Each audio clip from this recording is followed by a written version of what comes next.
الله أكبر الله أكبر الله أكبر الله أكبر.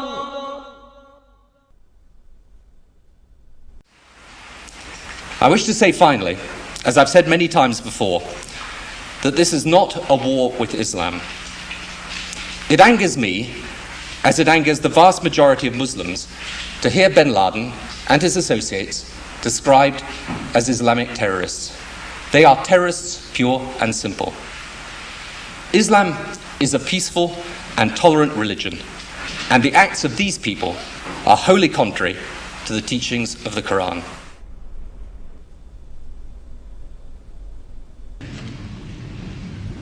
I also want to speak tonight directly to Muslims throughout the world. We respect your faith. It's practiced freely by many millions of Americans and by millions more in countries that America counts as friends. Its teachings are good and peaceful, and those who commit evil in the name of Allah blaspheme the name of Allah. The terrorists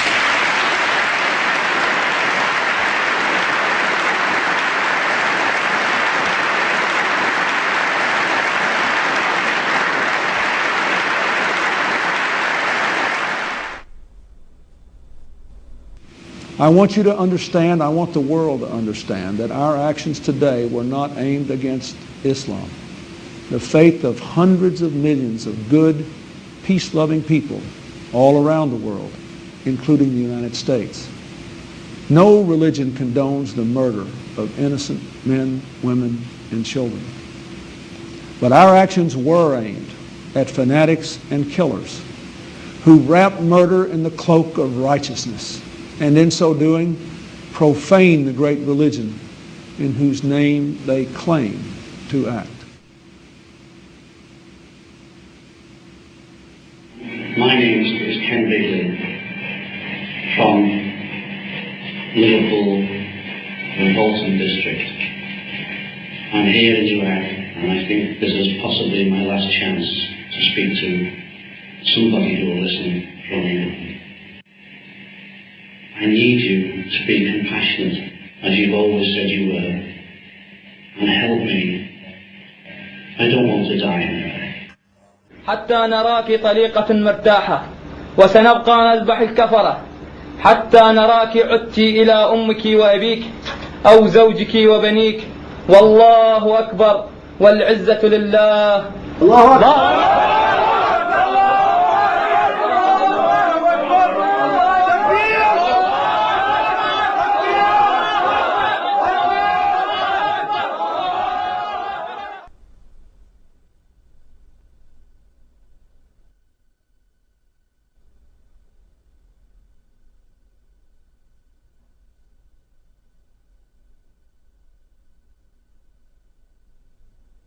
The tendency of Western political leaders to deny the connection between Orthodox Islamic mainstream and terrorist violence is replicated in the universities and the media. Wherever you look, both in Western Europe and in North America, the members of the elite class have this tendency to proclaim Islam, some mysterious, authentic Islam, to be peaceful and to be tolerant, and those Muslims prone to violence are proclaimed to be non-representative fringe. Well, I would really appreciate if people who make such claims could then explain the continuity of violence from the earliest day of Islam, from the earliest days of the Prophet and his immediate successors throughout the 13 centuries of recorded history. The real burning question in the world today is, does Islam and Islamic civilization actually sanction the violence that we're seeing being perpetrated in its name around the world? And to that we have to answer, if we're going to be honest about it, an unqualified yes. The Islamic sources, the Islamic texts, starting with the Quran, but not limited to the Quran, the Islamic texts including the Hadith, Islamic tradition, Islamic theology, Islamic law, the traditions of the interpretation of the Quran throughout history and Islamic history itself all bear witness to the fact that Islam has a developed doctrine, theology, and law that mandates violence against unbelievers. The origins are, of course, in the Muslim desire to impose all over the world the only religion, the only just religion, which is Islam, and the suppression of all other religions in order to establish the rule of Allah over the whole earth. This is a religious duty which binds the whole community and which the Muslim community is obliged to impose, because they are obliged to obey the order of Allah, and this is the desire of Allah as expressed in the Quranic revelation. I believe that those terrorists that want to do harm to others are applying the true Islam that was practiced by Muhammad and his followers in the early stage of Islam.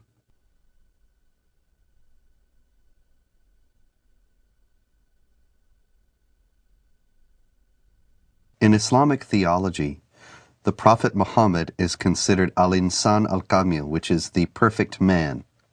He is the model par excellence to be imitated. He is the person that the more a Muslim is like him, the better off he is.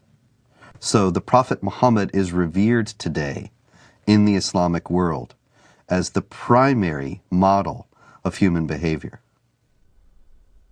Well, when Muhammad, the Prophet of Islam, wiped out all the Jews from Saudi Arabia, there was 3 tribes, Banu Nadir, Banu Qurayda, Banu Qaynuqa. We were proudly studying this in school as Muhammad, the Prophet of Islam, ordered the beheading of the Jews of Banu Qurayda and the women being taken as concubines. As soon as a child had pubic hair, he was beheaded. So the Jewish population was either extradited or beheaded. The story of Rabbi Qanina is a well-known documented story in Islam. Rabbi Qanina was tortured by the order of the Prophet of Islam himself. His eyes were put out. He was burned in order to confess where the Jewish tribes were hiding their goods, their gold and their silver and all those kind of things. And this is right from the Hadith. This inspired us as Palestinians, inspired us on fighting jihad against the Jews in Palestine. Authoritative Islamic History, The Life of Muhammad, Sirat Rasulullah, by Muhammad bin Ishaq, edited by Abdul Malik bin Hisham, translated by Professor Alfred Guillaume. Then the Qurayza tribe surrendered, and the apostle confined them in Medina. Then the apostle went out to the market of Medina and dug trenches in it. Then he sent for them and struck off their heads in those trenches as they were brought out to him in batches. There were 600 or 700 in all, though some put the figure as high as 800 or 900. Another example, that may be even more chilling, of the deleterious influence that Muhammad's example has upon the Islamic world was exemplified recently by an Egyptian leader of a radical Muslim party who wrote just recently that he couldn't believe that the beheadings in Iraq were being protested by Muslims.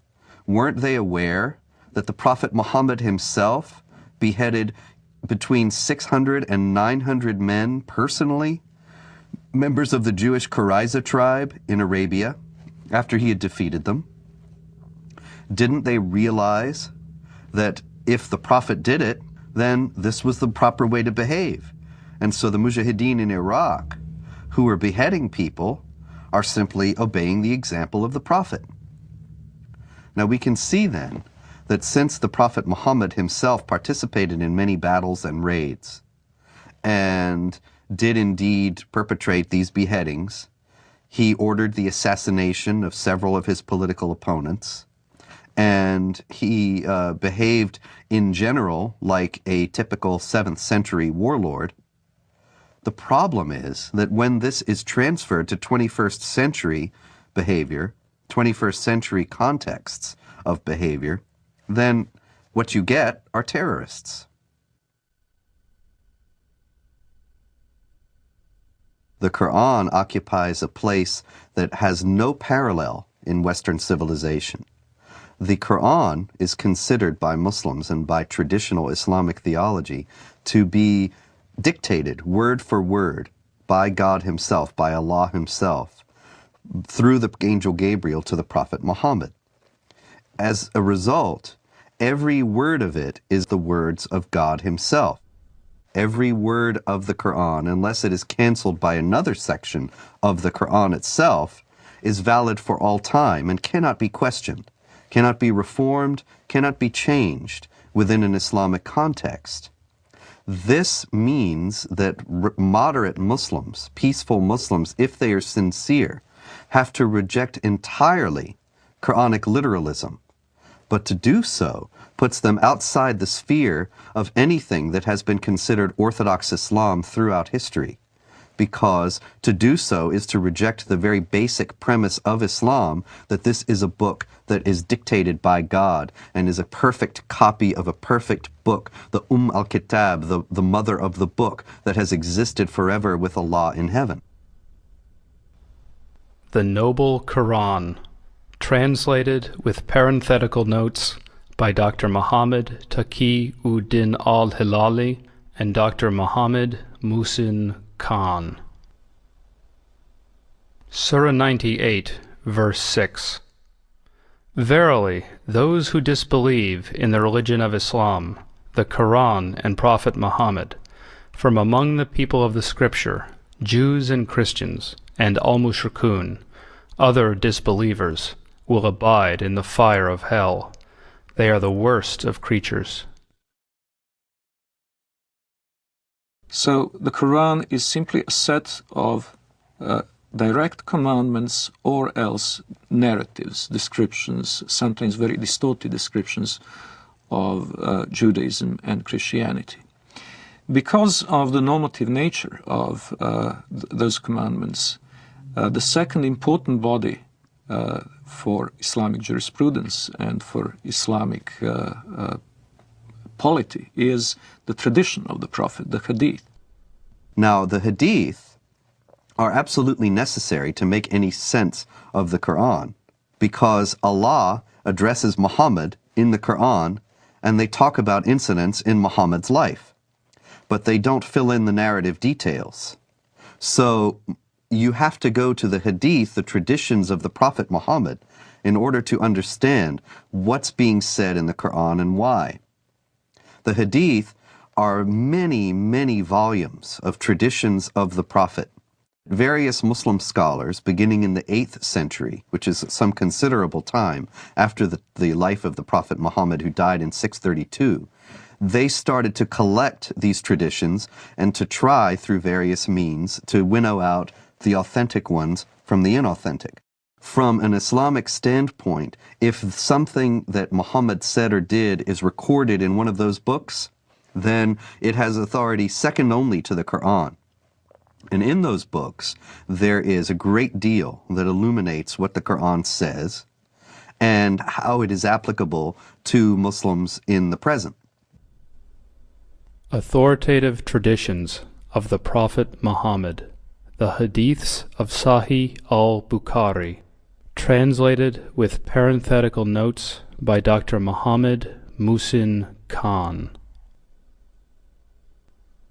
Volume 4, Book 52, Hadith number 53. The Prophet said, "Nobody who dies and finds good from Allah in the hereafter would wish to come back to this world even if he were given the whole world and whatever is in it. except the martyr who, on seeing the superiority of martyrdom, would like to come back to the world and get killed again in Allah's cause. The Prophet said, "A single endeavor of fighting in Allah's cause, in the afternoon or in the forenoon, is better than all the world and whatever is in it." Since there is no sense of natural morality in Islam, you have to go into either the Quran or the Hadith to find out what is allowed and what is not allowed.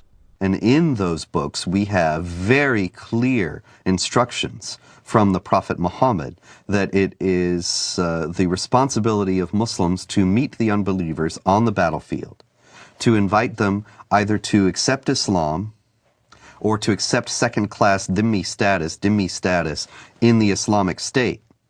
And if they refuse both of those, then to wage war against them. Fight against those who believe not in Allah, nor in the last day, nor forbid that which has been forbidden by Allah and His Messenger. And fight against those who acknowledge not the religion of truth, Islam, among the people of the Scripture, Jews and Christians, until they pay the jizya, the poll tax, with willing submission, and feel themselves subdued. The Quran is broken down into two sections. One is called Makkiyah, which means what was inspired to Muhammad, the Prophet of Islam, in Mecca. And one is called Madaniyah, what was inspired to the Prophet of Islam in Medina or Yathrib. In Mecca, you find much of the peaceful verses. Muhammad used to live with the Jewish community and the Christian community in peace and harmony. So there was many verses in the Quran that even the Muslims used to worship in the direction of prayer towards Jerusalem. They saw many elements of a unity between the Jewish and the Christian and the Muslim faith. There are indeed some verses in the Quran that could be called peaceful and tolerant. Notably the injunction against compulsion in religion. Those verses almost invariably date back to the beginnings of Muhammad's prophetic career in his native city of Mecca, where he was powerless, where he was only beginning to attract followers. Only few relatives and friends accepted the religion at that time. And he had many foes. So the revelations of that time were very peaceful. Well, it all changes with the establishment of Muhammad's theocratic statelet in the city of Medina. He becomes a warlord, he becomes the head of a totalitarian state, he becomes very rich, very powerful, and very intolerant. And then many of these early verses, in fact, get abrogated. In Surah 2, verse 106 of the Quran, it says, or Allah says, I should say, that if we abrogate, we being Allah, abrogate a verse, then we'll give you one that's better. Whatever a verse, revelation, do we abrogate or cause to be forgotten, we bring a better one or similar to it. Know you not that Allah is able to do all things? This is the basis, the foundation of the Quranic doctrine of nasikh, which is abrogation. And it is the idea that when there are verses that are contradictory or appear to be contradictory in the Quran, the one that is revealed later chronologically is better, as Allah has promised, and cancels the earlier one. Now the violence started. Now you had to weigh between peaceful verses and non-peaceful verses. So the edict was that these were made null and void. It is indeed a very curious concept for a non-Muslim to accept the notion that God may change his mind about a topic and may issue one injunction in AD 614 and then a very different one in AD 627.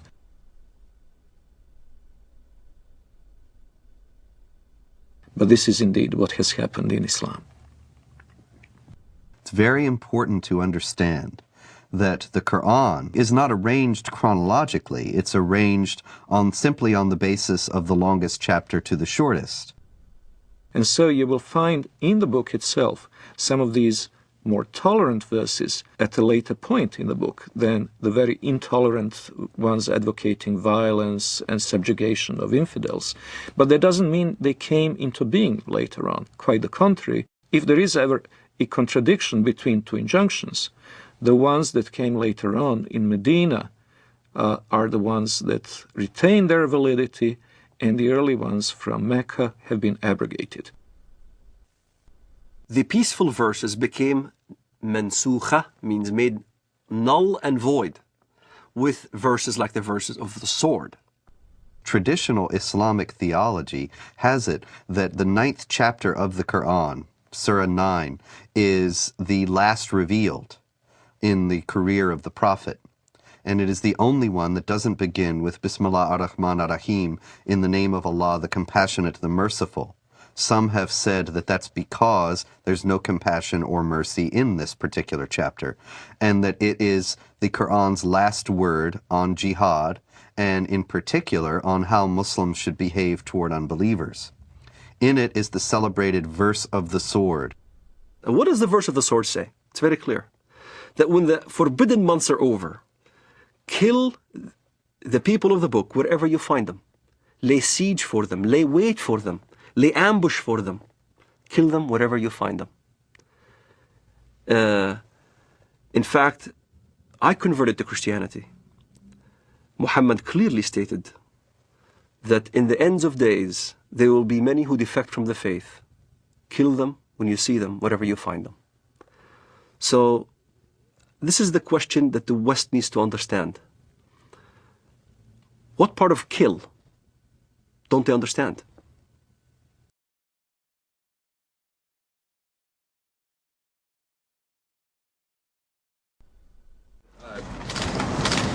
You said that the President reiterated the message of tolerance and the importance that this is not a campaign against Islam or Arab nations generally. Has it been communicated to the administration from those nations, from that part of the world that you've been talking to recently, that is a highly critical thing for the President to do, not just once, but over and over and over again? If so, why? We are a country that judges people not by their religious beliefs or by their color, but by the fact that we're all Americans. So that was the first part of the message. The second part of the message is that we have a lot of friends around the world who are Muslim. We have countries that are long friends of the United States who are of the Islamic faith, and the President wanted to be very clear that this is not a war of, quote, civilizations, that this is not a war against Islam. This is a war against people who in many ways pervert what Islam stands for. Islam stands for peace and stands for nonviolence, and he wanted to make that very, very clear. Yeah, sure. Islam and Islamic civilization are unique in their stance toward non-believers, and that Islam is the only religion in the world that has a developed doctrine, theology, and law that mandates violence against unbelievers. That there are peaceful Muslims, there are Muslims around the world who are moderate, who live in harmony with their non-Muslim neighbors and have no intention of ever waging war against them in any way. But the fact is that they have a very slim justification for their own peacefulness within the Islamic sources themselves. And they are only at peace with their neighbors insofar as they are either ignorant of what Islam teaches about how Muslims should behave toward unbelievers, or they have explicitly rejected, consciously rejected, those elements of Islam. There are, in short, peaceful and moderate Muslims, but no peaceful and moderate Islam. The idea that Islam is a religion of peace, however, is paradoxically enough held even by the most violent and radical of Muslims. Sayyid Qutb, the Egyptian Muslim theorist, whose writings are revered by radical Muslims today, by terrorists today, he wrote and insisted that Islam is a religion of peace. When you study his writings, it becomes clear that he meant that Islam is dedicated to establishing the hegemony of Islamic law over the world. When that hegemony is established, peace will reign in the world. Therefore, Islam is a religion of peace. But the problem is the peaceful Muslims don't understand the edicts that comes out of the jurisprudence of Islam.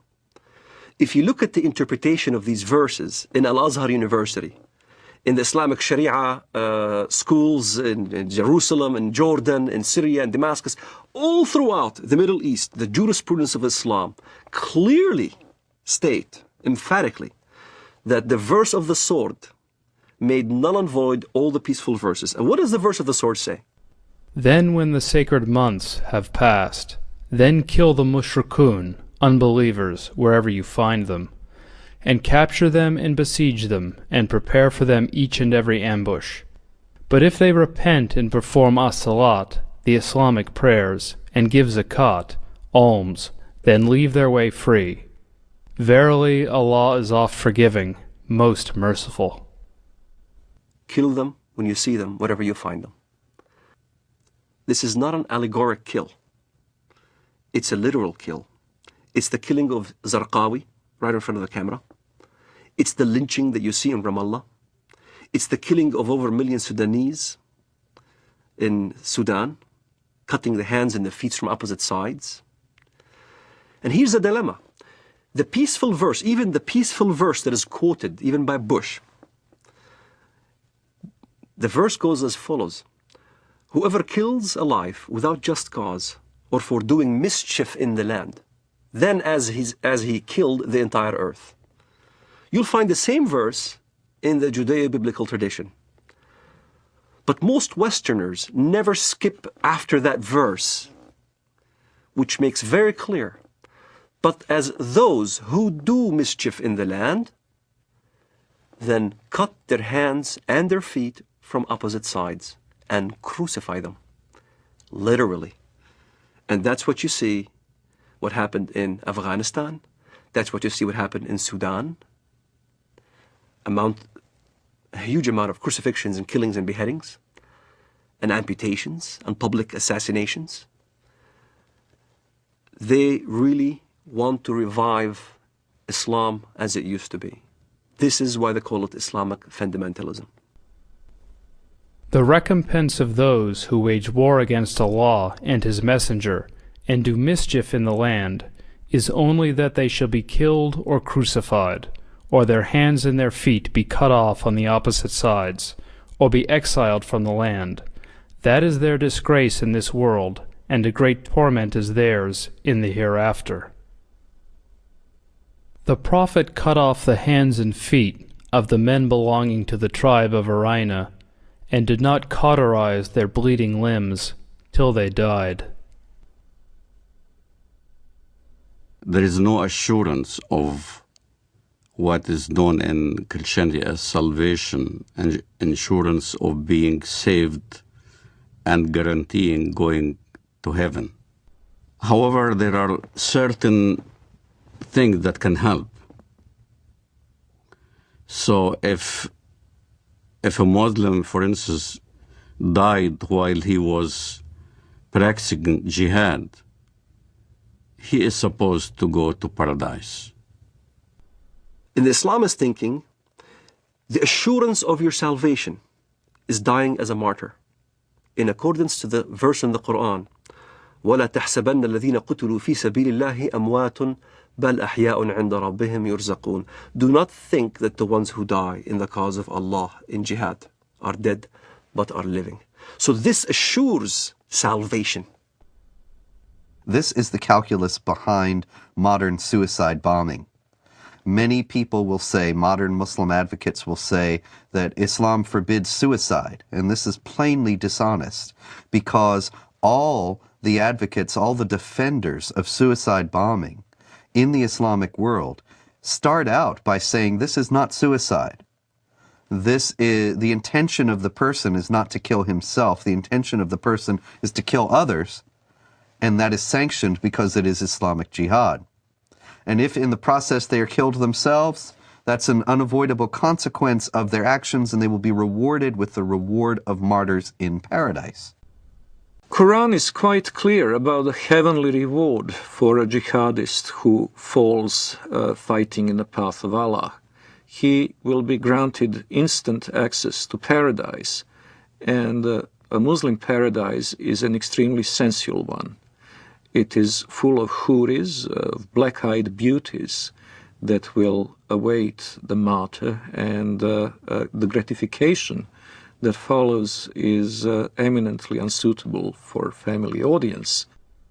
The Quran contains no guarantee of paradise except for those who slay and are slain in the cause of Allah. Verily, Allah has purchased of the believers their lives and their properties, for the price that theirs shall be the paradise. They fight in Allah's cause, so they kill others and are killed. Then rejoice in the bargain which you have concluded. That is the supreme success. In other words, the guarantee of paradise is for people who are killed while they are killing, to establish the hegemony of Allah or Islamic law in the world. Jihad in Islam can be spiritual or physical. The spiritual jihad is striving to be a better Muslim. But also there is a physical part of jihad that you cannot take it away from Islam. Jihad in Islam means struggle. That's what the literal meaning of the word, struggle. But what the West doesn't understand is that the hadith, the compilation of the traditions of the Prophet Muhammad of Islam, there's almost about 100 hadiths regarding jihad. And if you look at every single one of them has the sword, war, or a military effort. And in the end of the expedition, jihad expedition, he said, now I resort to the jihad within, the jihad that is within, the self-struggle. And as a matter of fact, I had this dialogue with an Islamist one time. He says, Walid, come on, tell the West that jihad means struggle. I said, yes, it does mean self-struggle. You're right. Jihad does mean self-struggle. But so does Mein Kampf. Mein Kampf means my struggle. In the same fashion, the Islamists look at jihad. It is a very dangerous element of the Islamic teaching because this instant gratification through martyrdom is an attractive concept. And by the way, when the so-called martyr operation is carried out by Hamas, what is announced from the minarets of mosques is not the death of so-and-so who carried out the attack, but the wedding of so-and-so to the houris. In other words, they immediately make the implication that far from having to cry over his disappearance, over the end of his physical life, his parents should be happy and celebrate and throw a party because their son is now being not only transported into heaven, but greeted there with these voluptuous beauties. Shaheed, the word shaheed, means witness. To witness, to testify. To testify there is no God but Allah and Muhammad is His messenger. And you die as a shaheed for that cause. You're a witness. You're considered a witness, a martyr. And a martyr becomes glorified. Your family will glorify you after you die. To a Muslim fundamentalist living in the Middle East, I had to be initiated. I had to basically either kill my first Jew or destroy my first Zionist infrastructure. I had to prove, beyond shadow of a doubt, that I was worthy. And there are ample amount of students, teenagers, men, who are willing to die as suicide martyrs, willing to put explosives. The martyr application is filled. There are many applicants. There's not enough bombs to fulfill the applicants. And to get on one of those missions, indeed you must have been chosen. You must have been really good. You must have been violent enough. You must have been going out on every demonstration in the streets of Jerusalem or Bethlehem or our village. You must have shown yourself worthy of a greater operation. So when I explain what I've done and people have seen me in the community and I was worthy, I ended up in prison, I was of course recruited. And I remember Mr. Mahmoud al-Mughrabi. He was proud to have planted 15 bombs, killed many Israelis. And he was being bailed out by a Jewish Israeli lawyer. He was back right in the street. So you find your bomb maker and you apply. You say, look, I want to join. I want to do my first martyr operation, planning a bomb or whatever. And you need connection. So I found my connection. I rendezvoused with this guy in Jerusalem, in Shara' Bab al-Wad. And he built this explosive charge with a timer and a loaf of bread. And I had to smuggle it from the Temple Mount under the auspices of Al-Waqf department. Al-Waqf police is the Islamic police appointed by the government to watch over the holy sites. Them knowingly that I had explosive charges smuggled me so I can escape from the checkpoints. There, I carried my explosive charge from Jerusalem to Bank Leumi Israel in Bethlehem. I was supposed to put the explosive charge at 6 p.m. exactly. I was supposed to have this explosive charge in my hands at 6 p.m. exactly. 5 to 6, I saw some Arab children running around, and I didn't want to kill any Arabs. So I decided to place the explosive charge on the roof. I tossed it on the roof. At 6 p.m. it went off, and there was this big explosion. I looked behind me, I see this thick black smoke coming out of the building, and I started running. That's the moment I first got a glimpse of the reality of killing. I thought people have died. And I remember I didn't sleep for 3 days, constantly worried that I've killed somebody. Even terrorists have a reality check that you kill or you're about to die. You can sense it. This is why in Israel, the nature of finding out a terrorist suicide bomber is to look at their eyes. They'll have these glossy eyes. They're sweating profusely. They're not paying attention because in their mind, they're about to go. And you weigh the reality of what, now you're going to die. And many times I've been in this situation where I had thought that I was going to get killed, shooting back and forth as we stoned at the Israelis and they shoot back at us and things like that. I was face to face with death. When you think in your mind you're going to die, you struggle between the requirements of your Islamic upbringing and between the reality that you value your life. And at some point, one has to outweigh the other. And for a Muslim fundamentalist, we always chose death. We always chose the suicide. My cousin died on his way to Ben Yehuda Street, and he got killed. He died.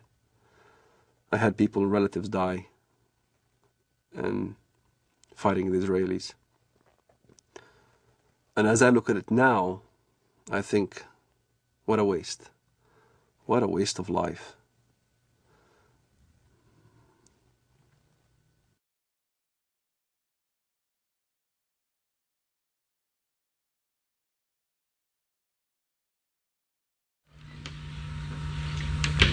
Okay, and then we say goodbye and shake hands. Okay? Are you ready, John? Okay, I'm running. I'm running too. Well, not Afghanistan. So in other words, you want to change. In other words, who gives you the right to change or to put a government in another country? It shouldn't be us that puts together the new government. It should be the people of Afghanistan, inside Afghanistan and those that have had to flee from Afghanistan. And I think that's the right way to do it. Now, can I say I've enjoyed very much doing this interview with you, and I think that whatever differences there are between us, it's important we carry on with this dialogue. Maybe one of the problems that arises out of all this is there's been insufficient dialogue between the Arab world and the West, between Islam and between people of other faiths. And I hope that we can establish a proper dialogue And maybe that would be some good that could emerge out of the terrible events of the 11th of September. Some personal question, Mr. Blair, at the end. I know you have so many meetings and people are waiting outside. I've read, I think, in the Times that you read about Islam. What do you know about Islam? Well, I do not in any shape or form pretend to be an expert, but I do read the What do you read? What interests you? I read the message of the Quran insofar as it can be translated, and I read about Islam, and I enjoy doing that. And I think there's, I've learned things about the Quran that I never knew before, and I think a lot of Christians would be interested. That's one of the reasons I say to you, it would be good if out of this we had some more dialogue and some more faith. And the reason I have to leave you now is because I'm going to meet some religious leaders, both Muslim and Christian and Jewish, upstairs, and in order to discuss with them how we can bring the faiths closer together. So, shukran lal jazeera. Shukran, Mr. Blair. What did you say in Arabic? Shukran lal jazeera. Shukran jazeera. Thank you very much.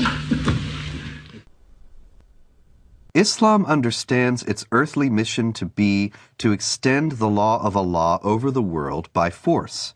Now, this is distinct from extending the religion by force. Muslims often indignantly deny that Islam was spread by the sword, as the old expression goes, and that anybody is ever forced to convert to Islam.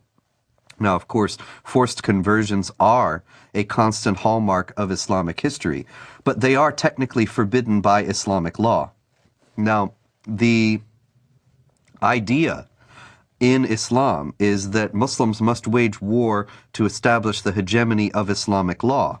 Not everybody will be forced to become Muslim, but the non-Muslims will be relegated to second-class status. They will not be able to live in the society as equals to the Muslims. And it is the responsibility of Muslims around the world to fight to institute that kind of society. While we were in the mosque, the Prophet came out and said, "Let us go to the Jews." We went out till we reached Bait al-Madras. He said to them, "If you embrace Islam, you will be safe. You should know that the earth belongs to Allah and His Apostle, and I want to expel you from this land. So if anyone amongst you owns some property, he is permitted to sell it. Otherwise you should know that the earth belongs to Allah and His Apostle." The Muslims see the extension of jihad as a war liberating the infidels from their infidelity and a privilege for them to enter in the religion of Islam and to abandon their wrong belief. So jihad is seen as a favor which is given to the infidel population in order to change their ways and convert to the true religion, Islam. It is not for a prophet that he should have prisoners of war and free them with ransom until he had made a great slaughter among his enemies in the land. You desire the good of this world, the money of ransom for freeing the captives, but Allah desires for you the hereafter, and Allah is Almighty, All-Wise. In the Muslim thinking, in the Muslim Sharia, the way the world is depicted is in two houses. It's called Dar al-Islam or Dar al-Harb, the house of Islam or the house of war. So the whole world is under these two houses. If you're not a Muslim, you're under the house of war. Yet in the West, the apologists, Islamic apologists would say, no, that's not accurate. It is the house of peace and the house of Islam. And in fact, that's not accurate. If you look at the hadith and if you look at what comes from the highest jurisprudence in the Middle East, that's what is being taught. يعني أنا لدي طفل من الآن أعده للشهادة إما شهادتي أنا أو هو فأقول له أن الله عز وجل قد جعل هنالك جنة واسعة فيها ما لا عين رأت ولا أذن سمعت ولا خطر على قلب بشر. فهو بيسألني يعني إذا أنا عملت عملية وفجرت نفسي هل إلي يعني ربنا عز وجل بيعطيني اللي بدي اياه، بيعطيني سيارات، بيعطيني بارودي اطخ فيها، بيعطيني العاب. قلت له كل ما تطلب. وهل هذا أي حصل؟ شيء تطلبه هذا فعلا حصل. وهل حصل بينك وبين ابنك يعني؟ هذا فعلا حصل. نعرف حقيقة لو نمسك الميكروفون مع بعض، ودنا نعرف ما هي الإجابة الصحيحة لهذا الطفل عندما يسأل أين أبي أو أين أمي وقد قام كلاهما أو أحدهما في عملية استشهادية. والله الإجابة باختصار، لما استشهد سعيد ما حكينا إن هذا شهيد. نعم. ولا تحسبن الذين قتلوا في سبيل الله أمواتا بل أحياء عند ربهم يرزقون. نعم. وسكتنا الأولاد، ولما أجت التلفزيون أظن أبو ظبي نعم. أو غيره، قلنا لهم إحنا مستعدين نقدم أولادنا الأربعة. نعم. فطلع هذا الصغير قال وأنا ليش لا؟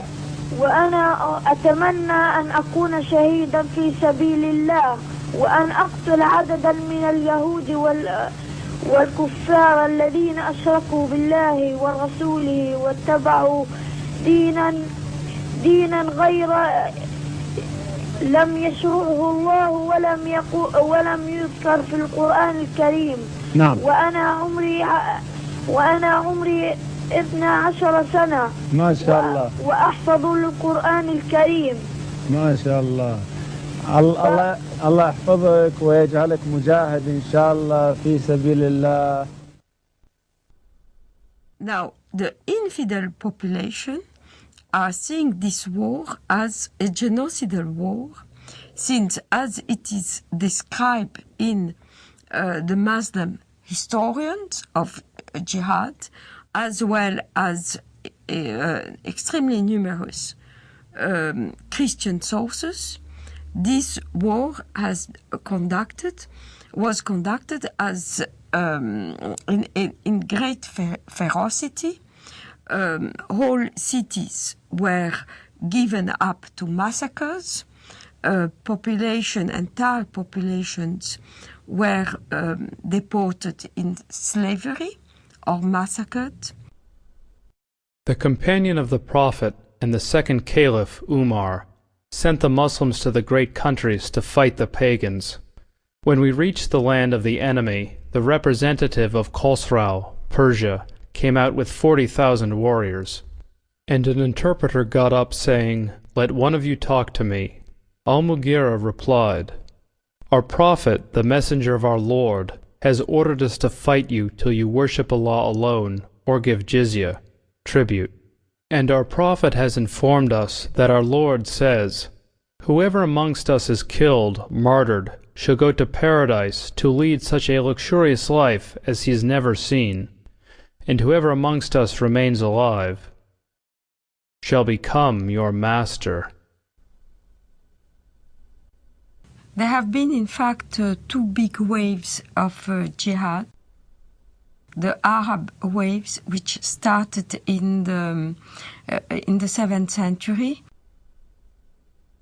and in the course of 1 century only, has Islamized a huge territory, mainly Christian territory, from Portugal till Armenia.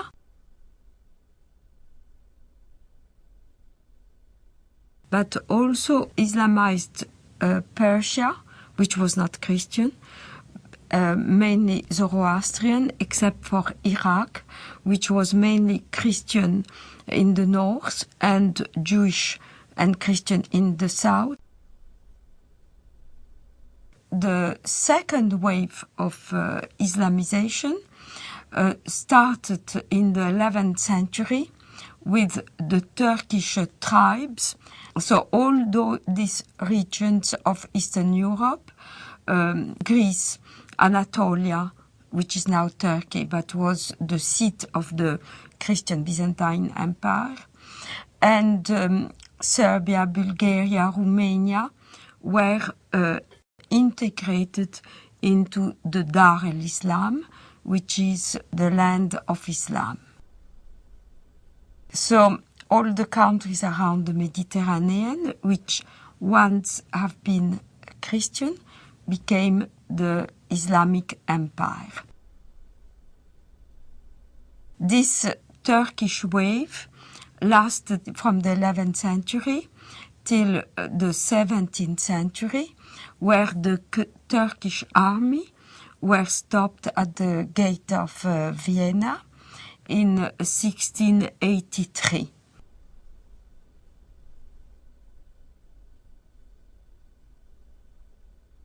The Crusades are not understood in Muslim world today very differently to the way they're understood in the Western academia and in the discourse of the Western elite class. Both talk of the Crusades as an aggressive war of conquest by Christian Europe against peaceful, innocent Muslims. One may ask, however, what were those Muslims doing in the Holy Land in the first place? Well, what happened is that Muhammad and his successors waged a series of wars of conquest, and in one such onslaught, in the 4th decade of the 7th century, the Holy Land, Palestine, Israel, was conquered by Muslims. And so when Seljuk Turks started interfering with the ability of Christian pilgrims to go to the Holy Land, to go to Jerusalem, and when their physical safety was no longer guaranteed, the Western Christians acted not only as reconquerors of a land that had been once theirs, they also acted as, quite rightly one might say, protectors of their holy places. Now, a defensive war in the case of the Muslims is even a war of conquest, because they're obligated to spread Islam. But a land which had once been Muslim, in particular, must be reconquered, and the jihad is the rightful name of that war of reconquest. So they could never accept the Crusader states in Antiochia and Jerusalem, because they were Dar-ul Harb reinstated into Darul Islam. And this is a contemporary aspect of the Israeli-Palestinian conflict, of which many Westerners are not fully aware. Exactly the same psychology that prompted Saladin and others to fight the Crusaders is now motivating Hamas. In both cases, it is not only a matter of the nationalistic desire of Arabs to expel European or Jewish settlers, it is also the Quranic obligation of all good Muslims to make sure that the land once ruled by Muslims will be reverted to their rule. From the British historian Hilaire Belloc's The Great Heresies, 1938. It has always seemed to me possible, and even probable, that there would be a resurrection of Islam, and that our sons or our grandsons would see the renewal of that tremendous struggle between the Christian culture and what has been for more than 1,000 years its greatest opponent. The suggestion that Islam may re-arise sounds fantastic, but this is only because men are always powerfully affected by the immediate past. One might say that they are blinded by it. But not so very long ago, less than 100 years before the Declaration of Independence, Vienna was almost taken, and only saved by the Christian army under the command of the King of Poland, on a date that ought to be among the most famous in history. September 11th, 1683.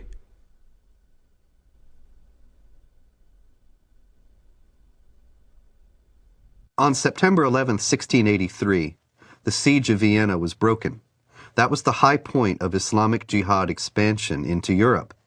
After that, Islam went into decline, and the Islamic world was colonized and in a drastically weakened state. It seems very likely, almost certain as far as I'm concerned, that Osama bin Laden chose September 11th in 2001 to signal that the decline of the Islamic world was over, and that the jihadists were back, and were going to pick up where they left off in Vienna in 1683.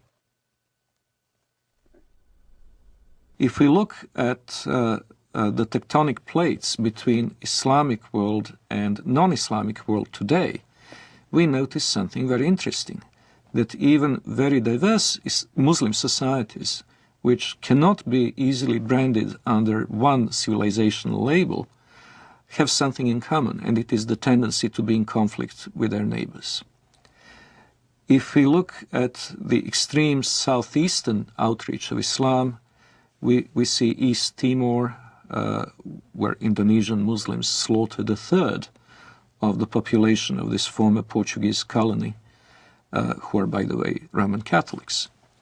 In southern Philippines, we see an extremely violent Islamic rebellion, which has been simmering and becoming more or less violent for years.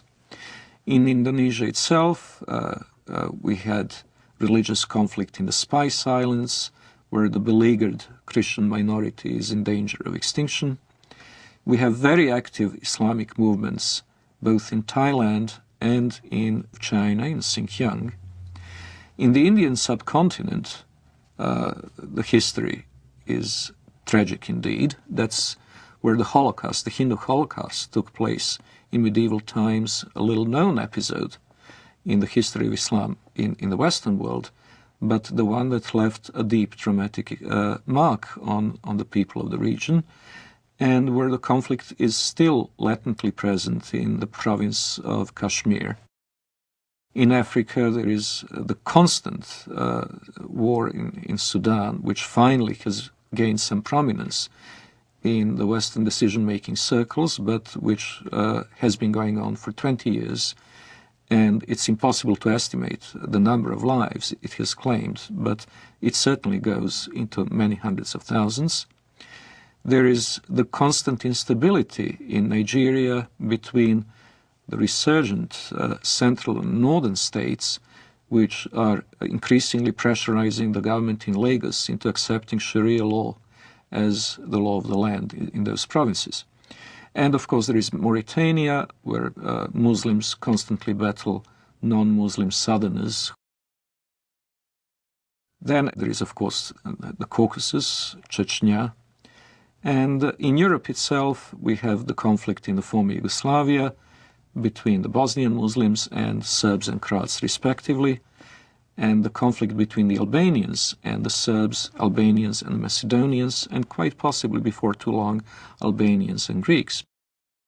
So, if we eliminate these conflicts, if we eliminate from the equation Chechnya, the Balkans, Sudan, the world is a pretty peaceful place.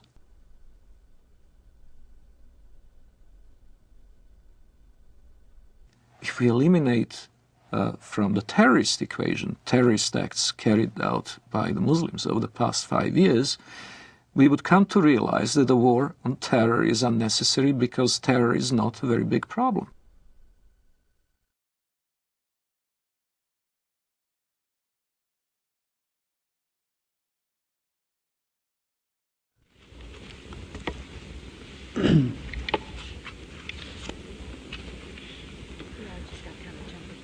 Madam President. Senator from Nevada. I've been on the floor before speaking about Islam and what a great religion it is. I've said before, and I repeat, that my wife's primary physicians are 2 members of the Islamic faith, her internist and the person that has performed surgery on her. I know them well, been in their homes, socialized with them, talked about very serious things with them. We've helped each other with family problems. I've been to the new mosque with them in Las Vegas. They're wonderful people with great families. And I've come to realize that Islam is a good religion. It's a good way of life. People have a good health code, as their religion dictates, and they have great spiritual values, as their religion dictates. And it's too bad that there are some people, misdirected people around the world, trying to take away from this very fine religion. I believe that they cannot give this religion a bad name. I think that the power of this religion and the power of the people in this religion will overcome these evil people who are using this fine religion to do bad things to innocent people. Islam is a religion and a political system that dictates that one must carry out warfare against unbelievers until they either convert or submit. And this is the justification that the terrorists around the world are using for what they're doing. And that justification is based on core elements of Islamic tradition. That being the case, it's very difficult for moderate Muslims, peaceful Muslims, to stand up within the Islamic community and to say this is not part of Islam. They only do so out of conscious deception, intending to mislead Westerners in accord with the Islamic doctrine of taqiyya or religious deception, or they do so on the basis of simply being unaware of what Islam actually teaches. The Prophet said, "War is deceit." Lying, generally speaking, is not allowed in Islam. But unlike other religions, there are certain situations where a Muslim can lie, and that would be acceptable, even encouraged. This concept called al-taqiyya. Al-taqiyya means prevention. So a Muslim is allowed to lie to prevent harm that may come to him or to Islam. When one is under pressure, one may lie in order to protect the religion. This is taught in the Quran, chapter 3, verse 28, chapter 16, verse 106. There are certain provisions for lying. So a Muslim can lie for the cause of Islam, can lie to keep peace in his family, so he can lie to his wife.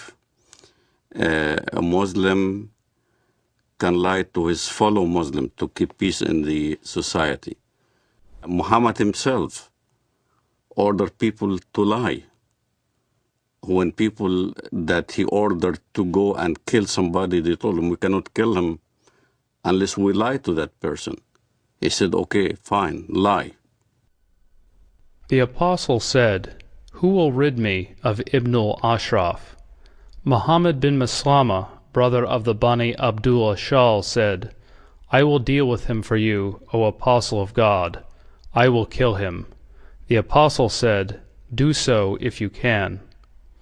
He said, "O Apostle of God, we shall have to tell lies."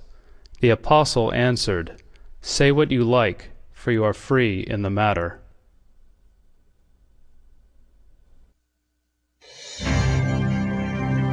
America is a land of diversity and service. I'm an African American. My forefathers overcame the trials of slavery. I am Native American. I am a journalist, wife, and mother. I'm of European heritage. One of my ancestors was a member of the Continental Congress. I'm Hispanic American. I've been a Girl Scout since I was 6 years old, and now I'm a troop leader. I served in our nation's armed forces, as have many of my relatives. My father served 2 tours of duty in Vietnam. Another fought for freedom at Gettysburg. 2 of my uncles fought for our country in the Korean War. And I am an American Muslim. And I am an American Muslim. And I am an American Muslim. I am an American Muslim. Muslims are part of the fabric of this great country and are working to build a better America. The spokesmen for Islam in the Western world know how to play the game. They know how to present their cause in the way that is not only regarded as acceptable by the societal mainstream, but also reasonable and even, one might say, just. They will appeal to democratic institutions and their human rights, in the full knowledge that given the power to do so, they would abolish those institutions and deny those rights to others. The Prophet said, "By Allah and Allah willing, if I take an oath and later find something else that is better than that, then I do what is better and expiate my oath." When I used to be working as a translator at the Loop College in Chicago, the fundraising for jihad movements, for the PLO at that time, we would do the translation for the announcements or the flyers that we hand out or we put on the walls of the college. And I remember the Arabic would be basically the facts. Bring your friends. We were intending to raise funds to support our jihad brothers in Lebanon, whether they're fighting in southern Lebanon against Israel or whatever. And then comes the English part. In the English part, it'd be the standard. We will be conducting a Middle Eastern cultural party. You're welcome. We will be serving lamb and baklava. So the West doesn't understand, as when we get together as a group, our conversations are different. As soon as a Westerner would come into the scene, then the whole conversation changes. It becomes palatable to a Western mind. When I used to go to work, let's say, during the Gulf War, I used to go to work at an American company. And everybody would be hovering around a TV set as soon as there's a Scud missile hitting Riyadh or something like that. And everybody will be distraught, unhappy if a Scud lands in the American camp. And I will be standing there right amongst the American employees. Oh, that's too bad, you know. Oh, that's too bad. I'm sorry that, you know, we had loss of life. And out of frustration from having to keep the truth of what I really felt, I would roll down the window on the freeway going home and scream as loud as I can, Allahu Akbar, Allah is great. Allahu Akbar, because this is the chantation you do when the enemy is killed, when you win. So if it was a victorious day for the Iraqis, when they land a Scud missile, it will be Allahu Akbar on the freeway. I know nobody could hear me now. And when I went to my apartment home, the rest of the apartment complex were also Arabs from the Middle East. We'd get together in my apartment, watch the Gulf War, and we'd be praising Allah every time there was some incident where Americans got killed. But it wasn't the same face that we put on when we were in an American environment. In an American environment, you played different scenario. You acted as you are on their side. So there's this whole facade that is hidden from the West of how Muslim fundamentalists who want to propagate jihad in America can act publicly. Is what we are witnessing today a clash of civilizations? We ask that of noted Palestinian scholar and professor of English and comparative literature at Columbia University, Dr. Edward Said. No, I don't think so. And I think the whole thesis is a bit of a false one. Because in the first place, civilizations are not, you know, little packages that are kind of completely detached from each other. They're all connected in one way or another. And, you know, so-called Western civilization has many elements of Islamic and Confucian and Latin American and Russian, all the things that... The basis of and prophet of this new version of Islam as a religion of peace and tolerance was Edward Said, who established in all universities and in academia this Islamic vision of peace. On this basis, the whole history of dhimmitude and jihad disappeared. Edward Said, who in his book Orientalism posited that criticism of the Islamic world on the part of Westerners was racist and imperialist. It is spread in order to make political points, to accustom Westerners to the idea that Muslims are here to stay in the United States and that they must not be questioned in terms of their loyalty to the secular framework of Western society, of the United States and of Europe as well. that they must not be questioned in this, despite Islam's historical, political character, because Islam is a religion of peace. And this fiction has become so entrenched in American public discourse as to be practically beyond question, such that anybody who does question it is immediately branded as a racist, a hate monger, a bigot. And this is a very effective tool in a country where racism is the cardinal sin above all, to silence any effective debate about the continuing attachment of Muslim immigrants to Sharia law and their intentions toward the secular systems in which they now reside.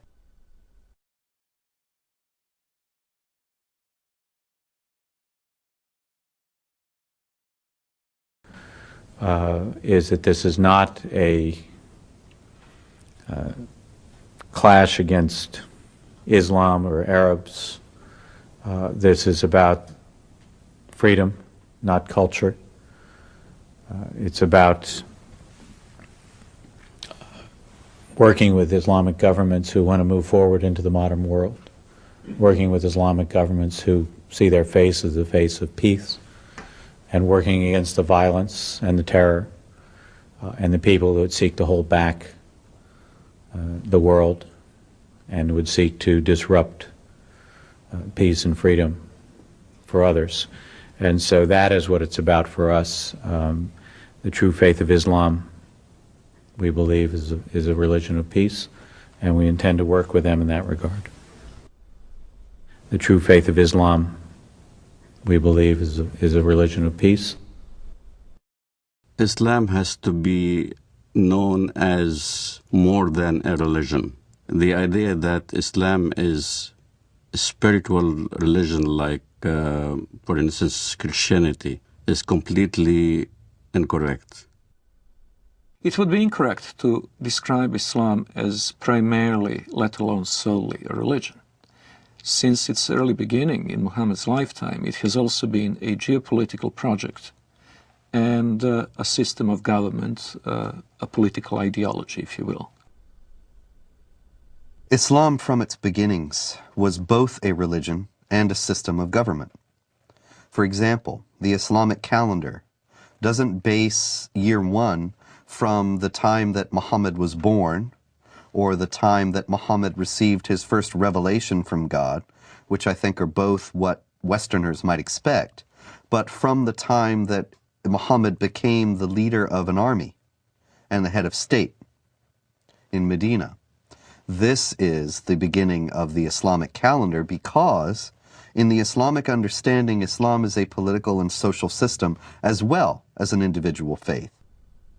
In Islam, the separation between temporal, secular, and religious power is not only impossible, it is heretical. Only in the complete blending of all aspects of human activity and all aspects of political and legal functions of the state can we have the caliphate, the properly organized state that is pleasing to Allah. When Westerners think of religion, whether it's Islam, Christianity, Judaism, Hinduism, and all the isms in the world, Westerners think that it's a personal issue. A Buddhist will go to the temple and peacefully worship whatever he does, meditates, contemplates. A Jew goes to a synagogue and does his mitzvot, his good deeds. A Muslim goes to the mosque, pays zakat, alms, or go to the pilgrim al-Hajj in Mecca, or a Christian goes to church on Sunday. They think it's a personal issue, that religion is a personal issue. So when they look at Islam, they compare Islam with the way they understand religions. And that's the first mistake. Islam is not a religion for personal use. Islam is Sharia law. Islam is a form of government to the world first, then to a personal application. It is not just how you pray or whether you pray towards Mecca. It's how you dress. You dress in Arab culture. You speak Arabic. You can't go to heaven unless you pray in Arabic. You can't read the Quran in English and expect to get good deeds to go to heaven. You read the Quran in Arabic. it becomes an imperialistic system that everybody now must speak Arabic, think Arabic, practice the religion in Arabic. It's a form of law, not just in how you eat, but how you get married, how you deal with your government, how you deal with your military, how you deal with the youth, how you deal with women. Every aspect of your life becomes Islam. Everything is Islam. The Jews brought to the Prophet a man and a woman from amongst them who had committed adultery. The Prophet ordered both of them to be stoned to death near the place of offering the funeral prayers beside the mosque. The Prophet wrote the marriage contract with Aisha while she was 6 years old, and consummated his marriage with her while she was 9 years old, and she remained with him for 9 years, till his death. In no way is Islamic Sharia, Islamic government, compatible with Western understandings of human rights and freedom of conscience. Traditional Islam forbids conversion from Islam, forbids anyone to leave Islam. There's no way out. And it forbids Muslims and non-Muslims to live as equals in society. It mandates the second-class status of non-Muslims, forbidding them to hold authority over Muslims, forbidding them to hold certain jobs as a result. It even mandated in history that houses of worship of Jews and Christians were neither to be built or repaired, making the communities relegated to a perpetual state of decline. O you who believe, take not the Jews and the Christians as awliya, friends, protectors, helpers.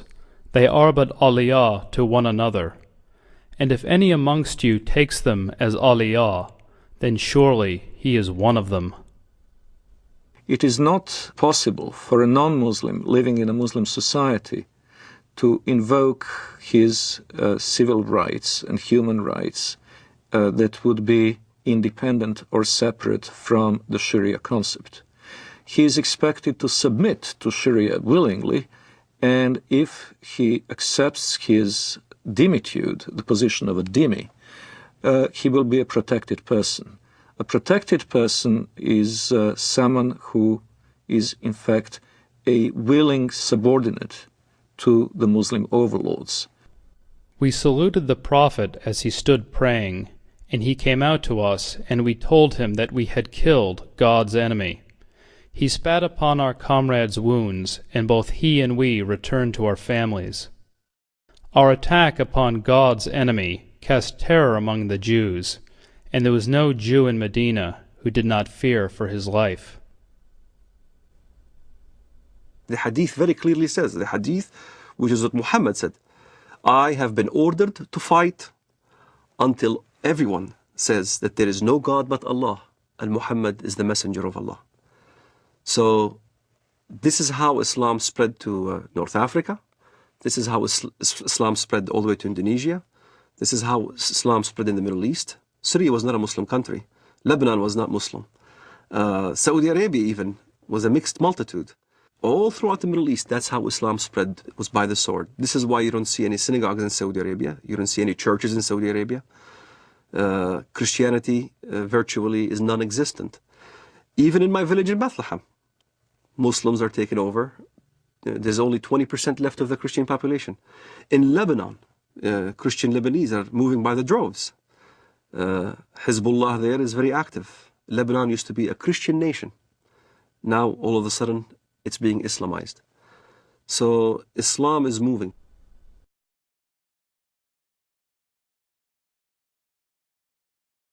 There is no God but Allah. There is no God but Allah. Muhammad is his messenger. Muhammad is his messenger. La ilaha illallah. La ilaha illallah. Jihad fi sabilillah. Jihad fi sabilillah.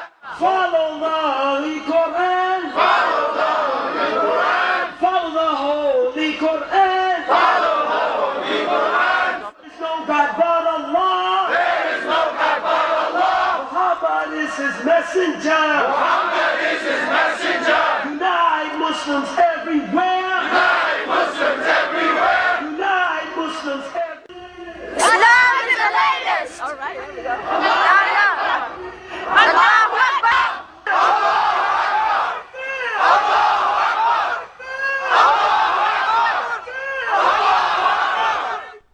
Muslims who come to the United States and come to Western Europe with an idea that Sharia is the law of Allah, they look upon our freedom of religion, and they look upon the fact that non-Muslims are in power in the United States and in Western Europe, making laws, and making laws not on the basis of the law of Allah, but on the basis of consensus and free elections.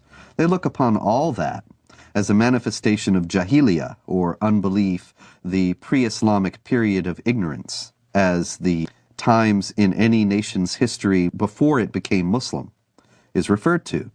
So that you have Pakistan and Iran and so on, they refer to the period of their history before they became Muslim as the period of jahiliyyah.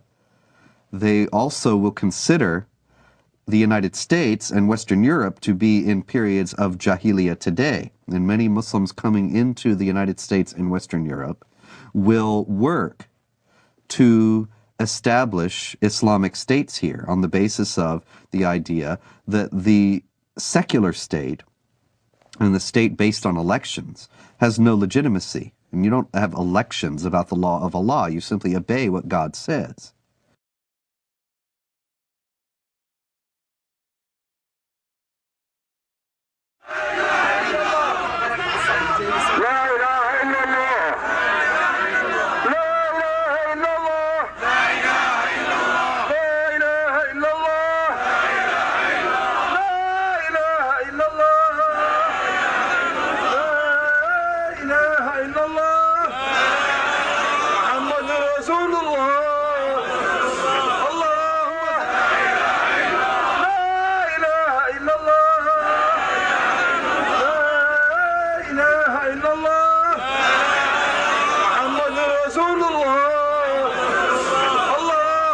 على سيدنا محمد. جهاد جهاد جهاد جهاد جهاد جهاد جهاد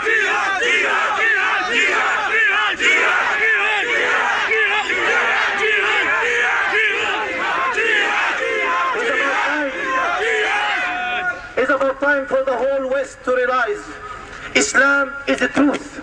As a matter of time, Islam got to be implemented. And the giant of Islam and the giant of the Islamic State is going to rise up again. And it's going to be a fact. And it's going to be a true fact in reality. Look, the Muslims in Egypt, they go for Islamic State. Look in Bilad al-Haramain, jihad for the sake to establish the Quran.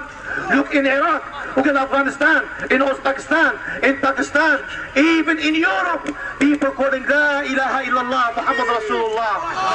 It's a matter of time.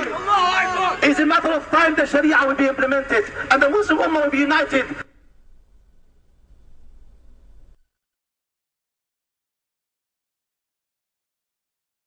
The most important thing that the West needs to know about Islam today is that it has a political character, and that it is not simply a religion, but it is a religion or a belief system that mandates warfare against unbelievers for the purpose of establishing a societal model that is absolutely incompatible with Western society. Americans need to know this. Western Europeans need to know this because Muslims are coming into Western countries while holding these beliefs and intending to act upon them. They are the motivations behind modern terrorist activity, and they are the goals of millions of Muslims in the United States and around the world. We need to know this so that we can protect ourselves. But unfortunately, because of political correctness and because of media and general government unwillingness to face the sources of Islamic terrorism, these things remain largely unknown. Islamic fundamentalism is a sleeper cell in America. A good point a good case in point is the story of Saladin. Saladin is a great hero in Islam. Saladin was the one who defeated the Crusades. There was a treaty that's supposed to be happening between the Crusades and Saladin. And the story goes as follows. The Arab mediator came to Saladin and said, the Quran says that if they concede to peace, then concede to it. Which means that if the enemy wants peace, let's have peace. Which is a verse you can find directly in the Quran. And Saladin responded with a great answer when he stated to the guy, you are an Arab and I'm a Kurd. You should know the Quran better than I. Don't forget the Quran also says, why should we concede for peace when we have the upper hand? So you find both verses in the Quran. Peace, you concede to peace when you are the weaker party. This is why you hear the term Hudna. Hudna is a peace treaty, ceasefire. In Iraq, Sadr asked for Hudna because he knew he can't defeat Americans. You have Hudnas all over when the enemy is stronger than you are. But as soon as you gain strength, then you don't concede for peace. This is why the face of Islamic fundamentalism in the West has a facade that Islam is a peaceful religion, because they are waiting to have more Islamic immigrants, they're waiting to increase in number, waiting to increase in political power, and once they do, then look out. You'll see the real face of Islamic fundamentalism here in America. سيارة مفخخة بقافلة أمريكية ويظهر الشريط أحد الأشخاص وهو يقوم بتفخيخ حافلة صغيرة بعدد من القذائف الصاروخية. قمنا بتفخيخ هذه السيارة لاعتراض رتل الأمريكي، ونقسم بالله العظيم إن غايتنا هم جنود الكفر والاحتلال، ولا نريد من وراء ذلك أن نؤذي مدنيا، لأن دم المسلم أغلى ما يكون عندنا.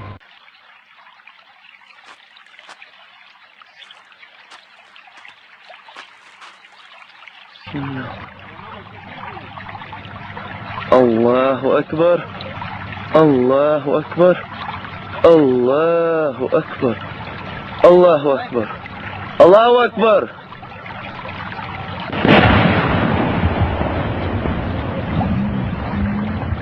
الله أكبر الله أكبر. It's unfortunate, but there is no negotiating with the jihadists. There is no striking a deal with them. Islamic law is very clear on that, and here once again is an example. We need to take Islam seriously. Islamic law does not allow for treaties. It does not allow for negotiated settlements between Muslim states and non-Muslim states. All it allows for is a temporary period of up to 10 years of hudna, or what is commonly translated as truce, to allow the Islamic forces to gather their strength. But that's not the same as peace as we know it.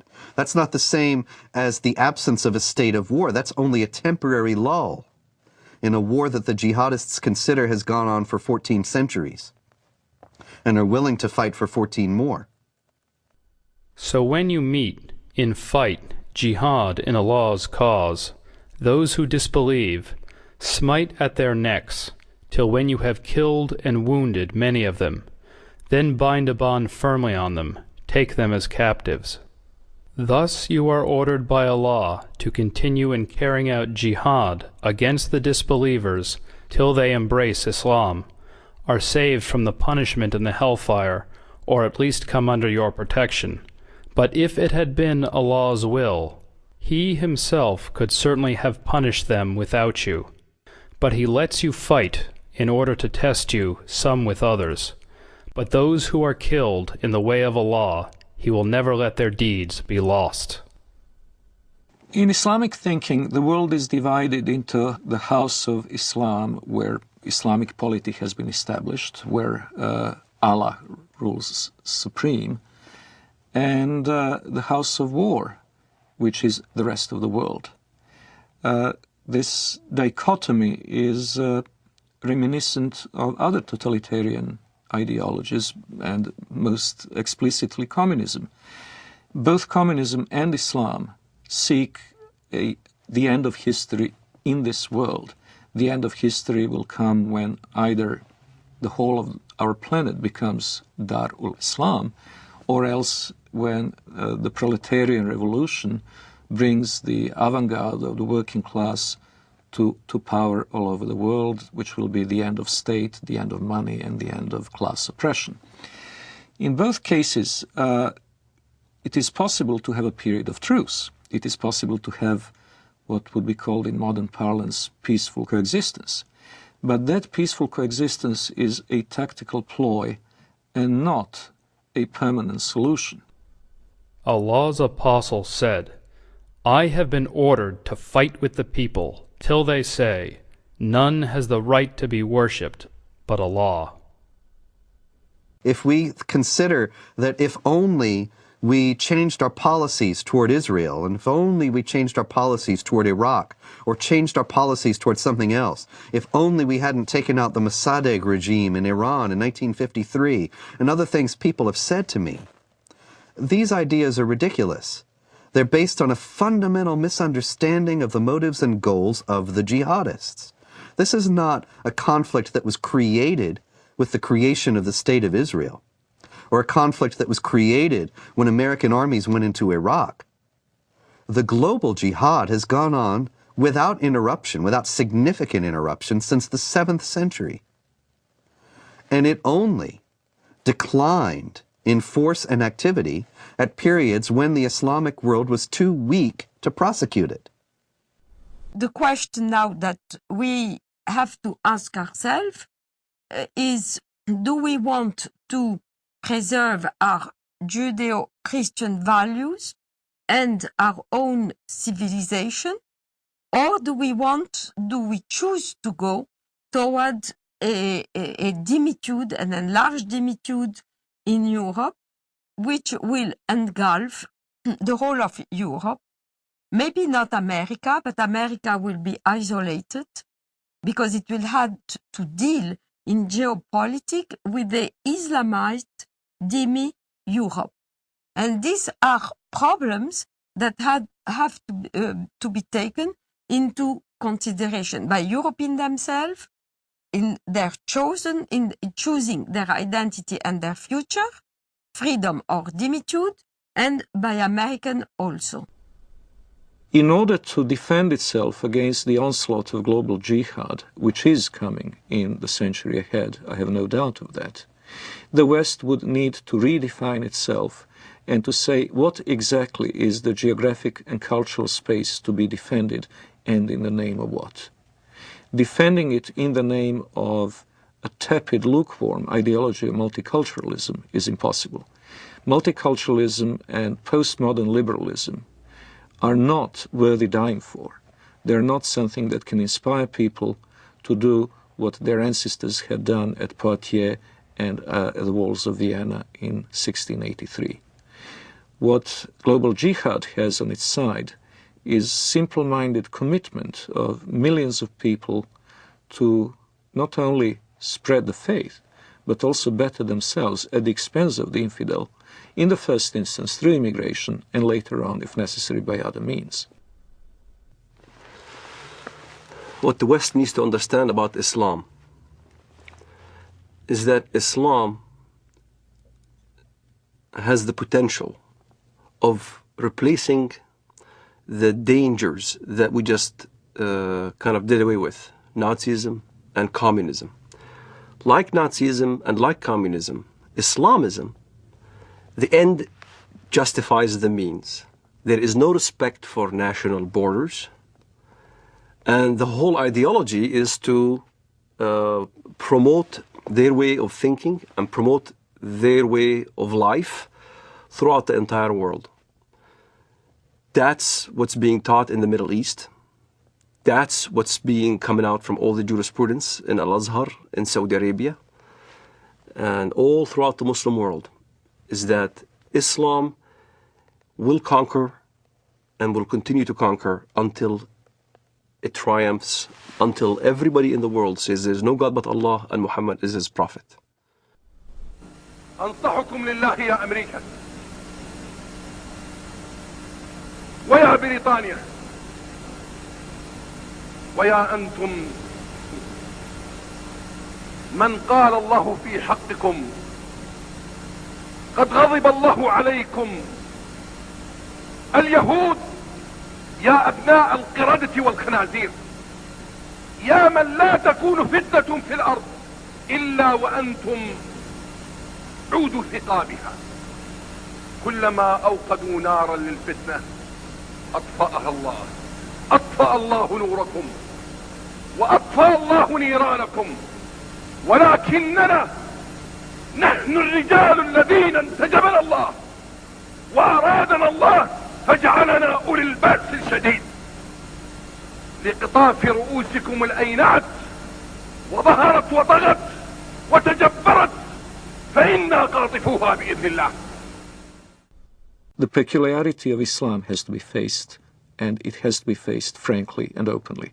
Unlike others, and I am again saying this in the full knowledge that it will offend some Western ears, unlike the Hindus, unlike the Confucians, unlike the animists of sub-Saharan Africa, the Muslims have inherent tendency to expand and to convert the rest of the world not only to their religion, but to their outlook and to their legal and moral system.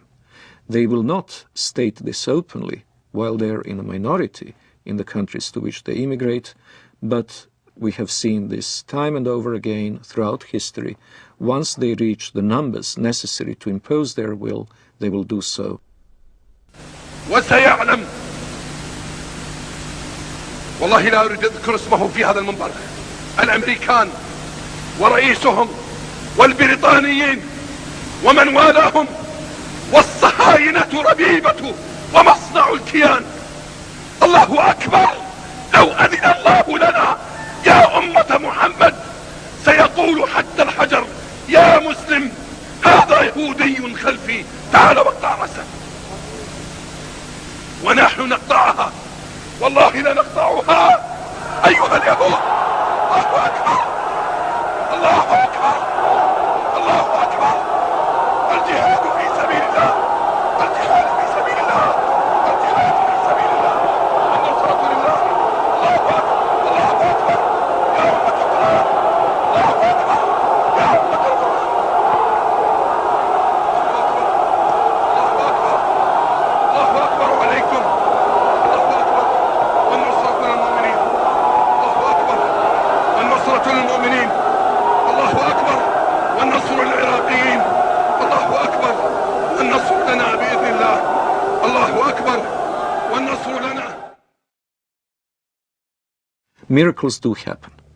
I do not know if it is another, maybe even deadlier terrorist attack that will act as a catalyst, or whether it will be a geopolitical confrontation in the Middle East itself, with Israel perhaps and trust, that a jolt will bring back into the minds and hearts of Westerners the awareness of the need to stand up and be counted.